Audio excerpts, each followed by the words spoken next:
Sir आज CAG report रे गोटे तथ्य आसी कालिया योजना सरकार प्रस्तुत रखिले 6टी कंपोनेंट मात्र 2टी कंपोनेंट लागू होता जो 12,82,000 अयोग्य हिताधिकारी जो 782 कोटी टंका देकी राजस्व क्षति करते आपण माने जानिथिबे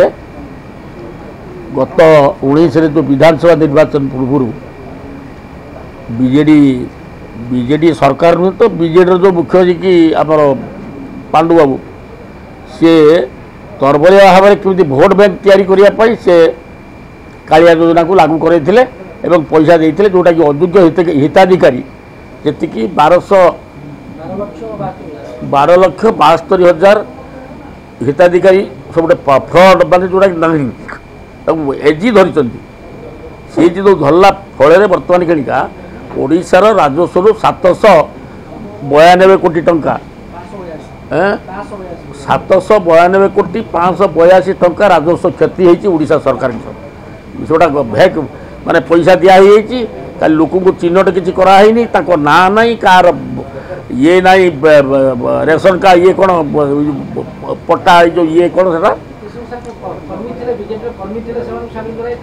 सब केवल भोट नापाई ये पैसा गुड़ा सब बीजेडी कर बांटी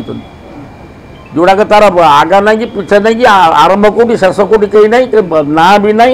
भूल सी एजी धरी 792 करोड़ 560 टंका सी बर्तमान एजी धरी निश्चित कार्यानुष्ठान हम आम मुख्यमंत्री दृष्टि की नबू कि भाव में ये 792 कोटी टंका राजस्व गरीब लोक टिकस पैसा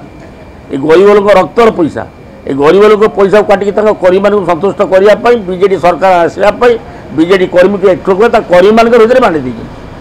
एजी धरी बहुत सी धरी मैंने बहुत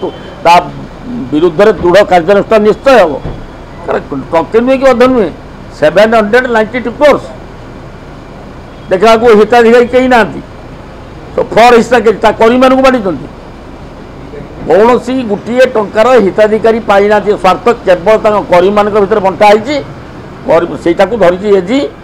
एवं निश्चित कार्यानुष्ठान हम।